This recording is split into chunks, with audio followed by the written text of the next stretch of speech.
تو اللہ پہ ترجیح مت دو دنیا کو. اس لیے کبھی بھی اللہ کا شکر ہے کسی کا بنگلہ دیکھ کے مجھے کبھی آج تک الحمدللہ حسرت نہیں ہوئی کہ یار یہ بنگلہ اتنا ہے، یہ اتنا پتہ نہیں کیا ہے. تھوڑے دنوں میں وہ کھٹولا کہتے ہیں، وہ جو جنازے کا ہوتا ہے نا کھٹولا، اس میں لیٹا ہوا ہوگا یہ.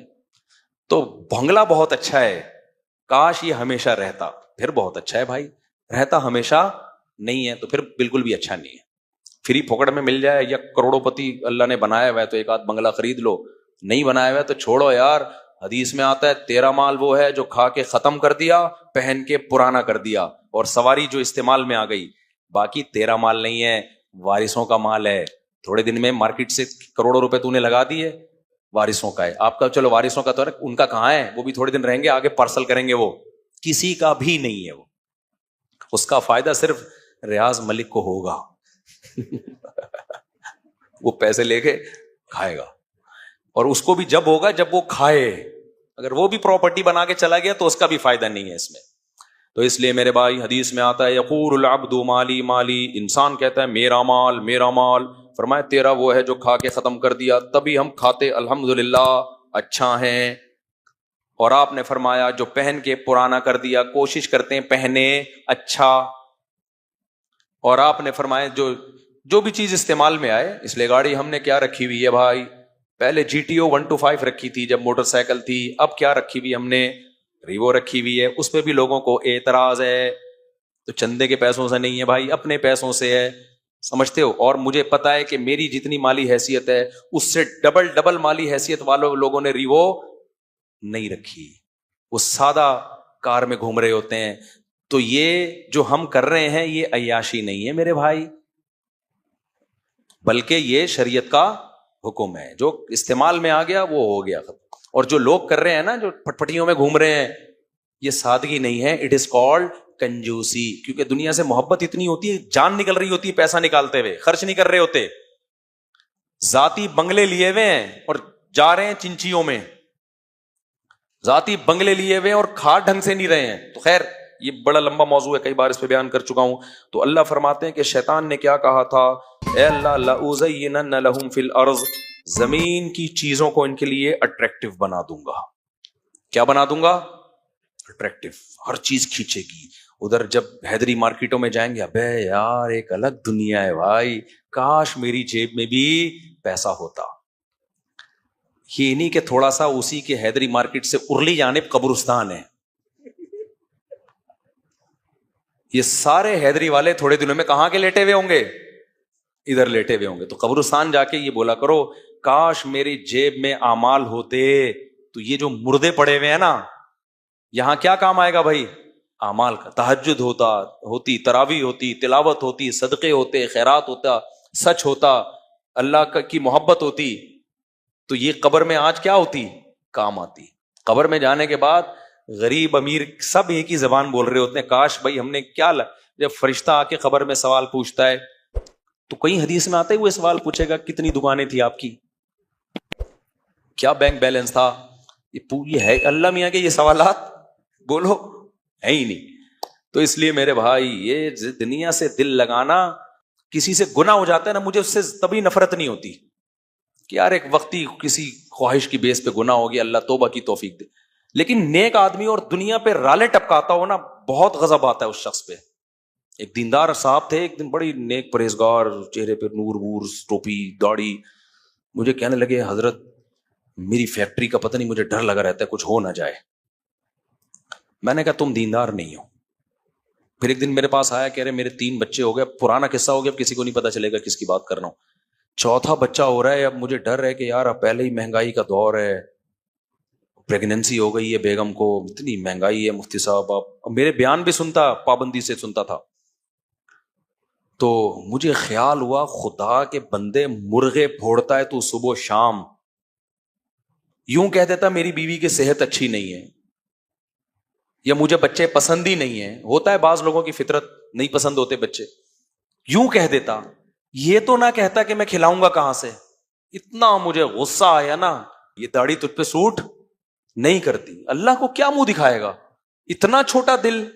اس کا مطلب یہ داڑھی آپ کی کلچر کی بیس پر ہے. جو اللہ کو مانتا ہے تو کتنی بڑی حقیقت، بچہ پیدا ہوتے ہی اللہ ماں کی چھاتیوں میں دودھ پیدا کر دیتا ہے، وہ غافل ہوگا. اور اتنا غصہ آیا، میں نے کہا یار یہ کیسی باتیں کر رہے ہیں. میرے دلائل سے میں جواب نہیں دیتا. میں نے کہا بھائی جاؤ یار، نہیں کرو، گرا دو اس کو، اللہ خود ہی وہ بچہ قیامت کے دن حساب ہوگا. میں نے کہا واقعی تم قحط سے مر جاؤ گے، چوتھا ہو گیا نا تو روٹی کھانے کو نہیں ملے گی. میں نے کہا شادی ہی آپ نے غلط کی تھی اس مہنگائی کے دور میں، تو شادی اور ایک کیوں پیدا کیے. پھر میں الٹے جوابات دیتا ہوں، پھر لوگ کہتے ہیں یہ تو خود 8 بچوں کی ترغیب دیتے ہیں، اب ان کو کیا ہو گیا. تو میں نے کہا آپ کا جو پہلا پیدا ہوا تھا نا وہ غلط ہوا تھا، اتنی مہنگائی میں اس کو پیدا کر کے ظلم کیا تم نے اس کے اوپر. اور آپ کا اپنا پیدا ہونا ہی غلط تھا، کیونکہ فیکٹری کو کبھی بھی آگ لگ سکتی ہے. آپ کے ابا نے آپ کے لیے فیکٹری چھوڑی، اور پاکستان میں فائر بریگیڈ کا سسٹم نہیں چھوڑا انہوں نے. یا تو فیکٹری چھوڑ کے جاتے اور فائر بریگیڈ کا سسٹم بھی چھوڑ کے جاتے، اور پھر تمام حفاظتی ٹیکے بھی لگا کے جاتے، اور جو بیماریاں 10 سال بعد آنے والی ہیں ان کی ریسرچ کرتے، ان کے بھی پہلے سے ٹیکے ٹھوک کے جاتے. یہ تمام طرف سے جب امن سکون، بلکہ سیدھا سیدھا کہتے جب حضرت عیسیٰ علیہ السلام آ جاتے اس کے بعد پھر اولاد پیدا کرنی چاہیے تھی. ورنہ بھائی ٹرک کے نیچے بھی آ سکتا ہے بچہ. کیا خیال ہے بھائی؟ بچہ پیدا ہو گیا، خدا نخواستہ ٹرک کے نیچے آ گیا، ڈاکو نے مار دیا. یہ جتنے ڈاکو نے مارے ہیں تو پیدا ہوئے ہوئے بچوں کو تو مارا ہے جو بڑے ہو گئے تھے. تو ان خطرات کی بیس پہ بھائی ایک بچہ بھی نہیں ہونا چاہیے. بلکہ میں نے کہا بہتر یہی ہے کہ اپنے آپ کو بھی گولی مار کے ہلاک کر لو، کیونکہ آئندہ حالات کا کچھ پتا نہیں ہے. کچھ پتا نہیں ہے کہ آئندہ کیا ہو جائے گا. آئندہ ڈرے ہوئے بیٹھے ہوئے تو یہ پاگلوں کا ایک قسم ہے، اور یہ بے دینی کا نتیجہ ہے. خدا کی قسم دنیا میں خوش صرف وہی رہ سکتا ہے جو اللہ پہ توکل کرے کہ کھلانے والا پلانے والا وہ، اور دنیا مسافر خانہ ایسی کی تیسی. وہ ہمارے پنجابی دوست ہیں، جب ان کا بیوی سے پڈا ہوتا تھا نا اور سسرال والے ان کو یوں یوں کچیٹ رہے تھے نا، بہت زیادہ ان کو اسکرو پانے سے ٹائٹ کیا ہوا تھا. بہت زیادہ جب تنگ آ گیا، مجھے کہا کہ میں کیا کروں. میں نے کہا آپ اپنے سسرال کو کہو ایسی کی تیسی، جو مجھے سمجھ میں آئے گا میں وہ کروں گا. انہوں نے کہا مفتی صاحب آپ کراچی کے بہت معصوم ہو، ہمارے یہاں یہ ایسی کی تیسی سے کوئی فرق. پنجاب میں ایک خاص علاقے کی گالیاں بڑی مشہور ہیں، میں اس علاقے کا نام نہیں لے رہا، کسی شہر والوں کو بدنام نہیں کرنا ہے. انہوں نے کہا ہمارے علاقے میں یہ جو آپ بڑے کانفیڈنٹلی کہتے ہو نا کہ ایسی کی تیسی، اس سے آپ سمجھتے ہو ہمارا حوصلہ بڑھ جاتا ہے، اور ہم سسرال میں کہیں گے ایسی کی تیسی تو ان کو ایسا لگے گا جس کسی نے کھجایا ہے تھوڑا سا. کہہ رہے ہیں ہمارے ہاں اتنی موٹی بھاری بھرکم وزنی فحش گالی دینے سے تھوڑا سا فرق پڑتا ہے سامنے والے پہ. اس کو ایسا لگتا ہے کہ داماد نے کچھ شاید تھوڑی سی انسلٹ کی ہے. کہہ رہی ہے ایسی کی تیسی، وہ ہنسیں گے.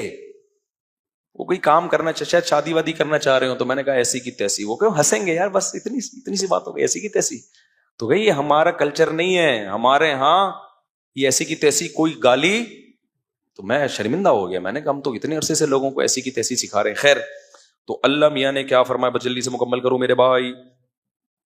اللہ تعالیٰ فرماتے ہیں کہ لَأُزَيِّنَنَّ لَهُمْ فِي الْأَرْضِ، شیطان نے کہا میں زمین کو کیا بنا دوں گا، اٹریکٹیو. یہ سائنسدانوں کے لیے بھی بنایا ہے، یہ سیاست دانوں کے لیے بھی بنایا ہے. بھول گئے ہیں کہ موت بھی ہے. تو دنیا میں خوش صرف 2 لوگ رہتے ہیں، اللہ پہ توکل کریں، دنیا کو مسافر خانہ سمجھیں، اور جتنا ہے سمجھیں میرے لیے یہ بہت زیادہ، ضرورت مجھے اس کی بھی نہیں. 2 وقت کی روٹی مل جائے. آج کل پتہ ہے لوگ بچوں کے لیے بڑے پریشان ہیں. میرے پاس آتے ہیں، میرے بچے ہیں، ایکچولی میں بہت فیوچر کے بارے میں بہت ٹینشن. میں کہتا ہوں تمہارے سالے 2 بچے ہیں کی وجہ سے اتنے ٹینشن میں، تمہیں اتنے ملتے جتنے مجھے ملے ہیں، تم تو مر چکے ہوتے اب تک. کہہ رہے ہیں آپ کیا سوچتے ہیں؟ میں کہتا ہوں میں پتہ کیا سوچتا ہوں، میرے بچے ماشاءاللہ نیک بن گئے، کتنی اچھی بات. فیوچر کے بارے میں کیا سوچتا ہوں، بھائی بن جائیں گے تو ہو سکتا ہے کوئی چارٹرڈ اکاؤنٹنٹ بن جائے، نہیں تو ٹماٹر بیچے گا. کیا کرے گا؟ ٹماٹر کا ٹھیلا الحمدللہ کہیں بھی نہیں گیا. کہتے ہیں کیا مفتی صاحب آپ کے بچے ٹماٹر بیچیں گے؟ تو میں نے کہا بھائی اگر کچھ کر لیں گے تو نہیں بیچے ٹماٹر، نہیں کرتے تو کیا بیچو، ٹماٹر بیچو. اس میں کیا ہے؟ آپ راضی ہو جائیں گے ٹماٹر بیچیں. میں نے کہا جب خود ٹماٹر بیچنے پر اس کو بےزتی محسوس نہیں ہو رہی تو اس کی ٹینشن میں کیوں لوں؟ بھائی تو نے کچھ کرنا ہے تو کر لے، نہیں کرنا ہے تو تیرا عذاب میں کیوں مسلط کروں اپنے اوپر.